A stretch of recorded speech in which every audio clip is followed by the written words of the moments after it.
Good morning to all of you in today's lecture of Multiple Effect Evaporator MEE Types and its Basics। आज basically हम ये समझेंगे कि multiple effect evaporator क्या होता है, ये किस तरीके से काम करता है, इसको क्यों इंडस्ट्रीज़ में प्रेफर किया जाता है, इसके क्या एडवांटेजेस होते हैं एंड वेरियस अदर थिंग्स। मेरा ये जो लेक्चर है उसके PDF का लिंक मैं अपने डिस्क्रिप्शन बॉक्स में डाल दूंगा। जिसको भी ये डाउनलोड करना है वो इजली जाके इसको डाउनलोड कर सकता है। सबसे पहले मल्टीपल इफेक्ट इवेपोरेटर बेसिकली होता क्या है, तो याद रखिएगा आप सबको ये चीज़ पता है कि एक जो सॉल्यूशन होता है उसमें बेसिकली दो कंपोनेंट्स होते हैं। एक आपका सॉल्यूट होता है, एक आपका सॉल्वेंट होता है। सॉल्वेंट आइदर आपका एसीटोन, टॉलिन, इथाइल एसीटेट कुछ भी हो सकता है या फिर वो वाटर भी हो सकता है। अब अगर आपको अपने मटेरियल को कॉन्सेंट्रेट करना है, इन दैट केस आपको उसमें से जो आपका सॉल्वेंट प्रेजेंट है उसको रिमूव करना है, तभी उसका कॉन्सेंट्रेशन जो है वो इंक्रीज होगा। इसके लिए आपको बेसिकली इवेपोरेशन करना पड़ेगा, जिसके लिए आपको उसमें हीट अप्लाई करना है और उससे सॉल्वेंट रिमूव करना है। अब होता क्या है कि अगर आप नॉर्मल किसी रिएक्टर में ये एक्टिविटी करते हो, आपने मटेरियल लिया, उसको आपने हीटअप किया, तो जो भी आपका सॉल्वेंट वेपराइज फॉर्म में ऊपर जा रहा है उसको आप नॉर्मली डायरेक्टली आप कंडेंस कर लेते हो और आप उसकी रिकवरी कर लेते हो। बट आपका जो सॉल्यूशन है वो कॉन्सेंट्रेट हो गया इन दैट केस, लेकिन जो भी हीट एनर्जी प्रेजेंट थी आपके वेपर्स में, जो आपने जनरेट किए सॉल्वेंट के वेपर्स, उनकी प्रेजेंट एनर्जी को आपने यूटिलाइज नहीं किया। इन दैट केस आपने डायरेक्टली उसको कंडेंस करके कलेक्ट कर लिया। अब होता क्या है कि इस एनर्जी को जब आप यूटिलाइज करते हो, ये जो सेटअप होता है उसको हम बेसिकली बोलते हैं मल्टीपल इफेक्ट इवेपोरेटर। इस केस में क्या रहता है कि जो वेपर्स आपके जनरेट हुए उसको आप दोबारा हीटिंग में यूज़ करते हो, देन अगेन जो वेपर्स जनरेट हुए उसको आप दोबारा हीटिंग में यूज़ करते हो। इस हिसाब से ये बार बार वेपर्स के अंदर जो प्रेजेंट एनर्जी है उसको आप यूज़ करते रहते हो, जिसकी वजह से ये जो सिस्टम होता है ये काफ़ी ज़्यादा एनर्जी के टर्म्स में आपका इकोनॉमिकल बन जाता है। बिकॉज अगर आप बात करते हैं इवेपोरेटर्स की इकोनॉमी की, तो इसको बेसिकली डिफाइन किया जाता है as kg of water evaporated per kg of steam fed to the evaporator. अब मल्टीपल इफेक्ट इवेपोरेटर्स के केस में ये जो स्टीम इकोनॉमी है ये आपकी काफ़ी ज़्यादा इंक्रीज कर जाती है, इसीलिए इसको हम नॉर्मल इवेपोरेशन से ज़्यादा प्रेफर करते हैं। इसके जस्ट कुछ बेसिक पॉइंट्स जो मैंने आपको ऑलरेडी बताए हैं, पहला और दूसरा पॉइंट मैं आपको बता चुका हूँ। इसको बेसिकली यूज़ किया जाता है either chemical plants, food industries, textile, pulp and paper industries also. It is basically used for large scale evaporations. अब बेसिकली हम मल्टीपल इफेक्ट इवेपोरेटर्स को प्रेफर क्यों करते हैं इसकी बात करते हैं। ये एक हाईली एनर्जी एफिशिएंट सिस्टम होता है, जैसा कि मैं आपको ऑलरेडी बता चुका हूँ। इसके केस में आपका कॉस्ट रिड्यूस होता है, बिकॉज इकोनॉमी की मैंने आप पहले ही आपको बात कर दी है कि इसके केस में आपकी जो इकोनॉमी है इवेपोरेटर्स की वो काफ़ी अच्छी आपको मिलती है। आपका वेस्ट रिडक्शन काफ़ी कम हो जाता है एंड आपका प्रोडक्टिविटी एनहेंसमेंट होता है, बिकॉज इसमें आप हायर वॉल्यूम्स को काफ़ी इजी तरीके से ट्रीट कर सकते हो। अब अगर मैं इसके टाइप्स की बात करता हूं तो बेसिकली इसके 3 टाइप्स होते हैं, forward feed, backward feed and mixed feed. ज़्यादातर इंडस्ट्रीज़ में आप फॉरवर्ड फीड देखोगे, but forward feed and backward feed ये दोनों चीज़ें आपको समवॉट देखने को मिलेंगी। मिक्स फीड आपको काफ़ी कम देखने को मिलेगा, बट फिर भी मैं आपको ये तीनों के तीनों बेसिकली डिस्क्राइब करता हूँ। ये होता है सबसे पहले forward feed multiple effect evaporator.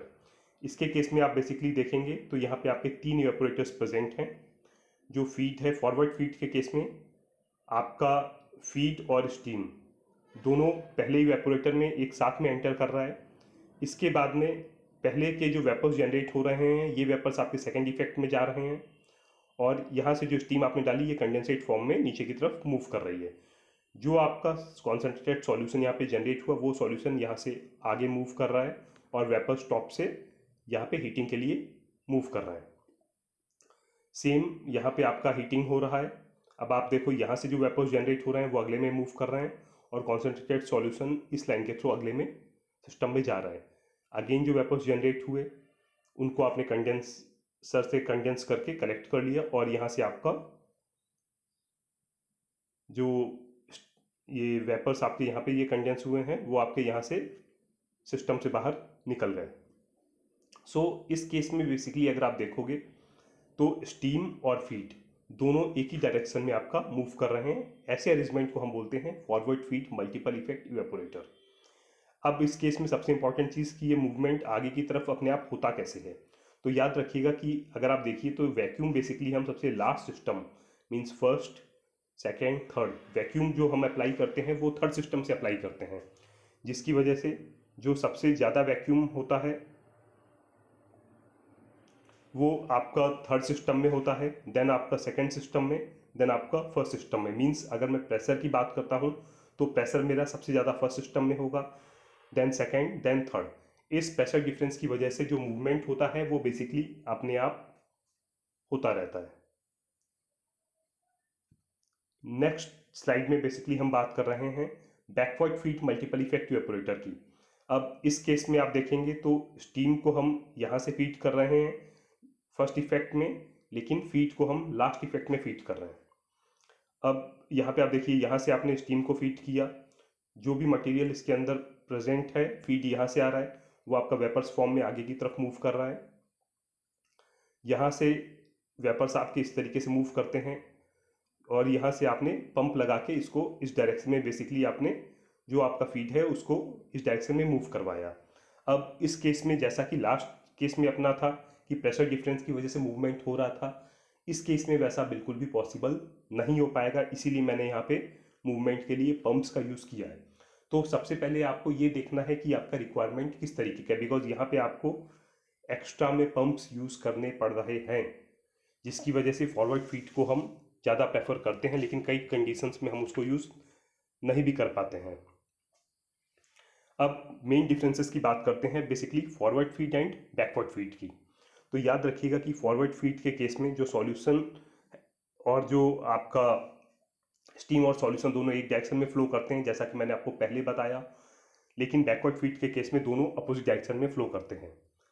Second difference, forward feed के केस में आपको किसी भी पंप की ज़रूरत नहीं पड़ती है, बट बैकवर्ड फीड के केस में आपको बेसिकली पंप्स की रिक्वायरमेंट होती है।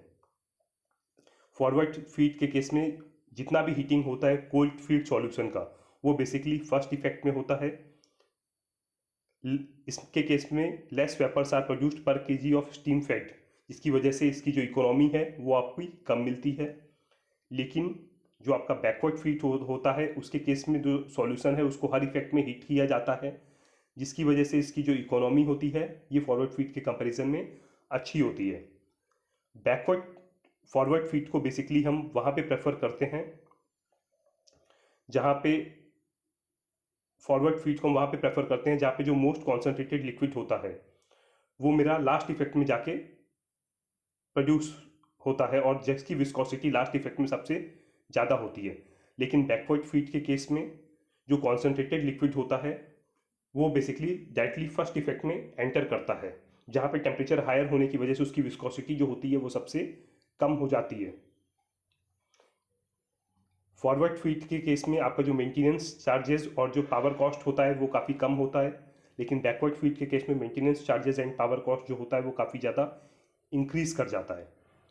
Forward feed arrangement is less effective thermally, लेकिन जो बैकवर्ड फीड के केस में it is more effective thermally. Forward feed is more economical in steam and back as lower values of feed temperature. Backward feed gives higher economy. Forward feed काफ़ी ज़्यादा common है जो आपको industries में देखने को मिलेगा, बट ऐसा नहीं है कि आपको बैकवर्ड फीड नहीं मिलेगा। आपको डिपेंडिंग अपॉन मटेरियल प्रॉपर्टीज़ ये भी देखने को मिलेगा, बिकॉज अगर आपके मटेरियल की विस्कोसिटी काफ़ी ज़्यादा है इन दैट केस आपको बैकवर्ड फीड पे ही जाना पड़ेगा, और अगर विस्कोसिटी कम है तो आप इजीली फॉरवर्ड फीड पे जा सकते हो। थर्ड अरेंजमेंट की अब हम बात करते हैं जो है आपका mixed feed multiple effect evaporator. इसके केस में जैसा कि अरेंजमेंट आपको दिखा रहा है कि फीडिंग आपने बेसिकली बीच से किया, देन स्टीम आप फर्स्ट इवेपोरेटर से डाल रहे हो, फीडिंग आप सेकेंड इवेपोरेटर से कर रहे हो, देन पंप के हेल्प से आपने सेकेंड टू फर्स्ट में इसको मूव करवाया। आफ्टर दैट यहाँ से ये जो कॉन्सेंट्रेटेड लिक्विड है ये यहाँ से थर्ड में मूव कर गया। यहाँ पे सेम फंडा अगेन अप्लाई हो रहा है, pressure in P1 is greater than P2 then greater than P3। अब P1 से P3, P1 का प्रेशर ज़्यादा है, P3 का प्रेशर कम है, तो ये मूवमेंट अपने आप हो रहा है।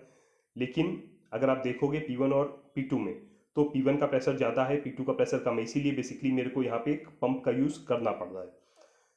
जो थिक लिक्वर है वो मेरा थर्ड इफेक्ट से बेसिकली जनरेट हो रहा है। सो फर्स्ट और सेकेंड इफेक्ट होगा वो कंबाइन करोगे तो बेसिकली आपका मिक्स में थर्ड इफेक्ट बेसिकली आपका जनरेट सिस्टम बनता है।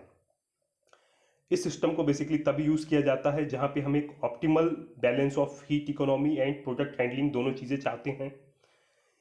ये इस केस में प्रोडक्ट मेरा अगर मॉडरेटली विस्कस है तो इसलिए यूज़ किया जा सकता है, और जो एनर्जी रिकवरी है वो यहाँ पे पार्शियल फॉर्म में होती है, मीन्स आपको ना बहुत ज़्यादा मिलेगी ना बहुत कम मिलेगी। सो होप आपको मल्टीपल इफेक्टिव ऑपरेटर्स का फंडा बिल्कुल क्लियर हो गया होगा।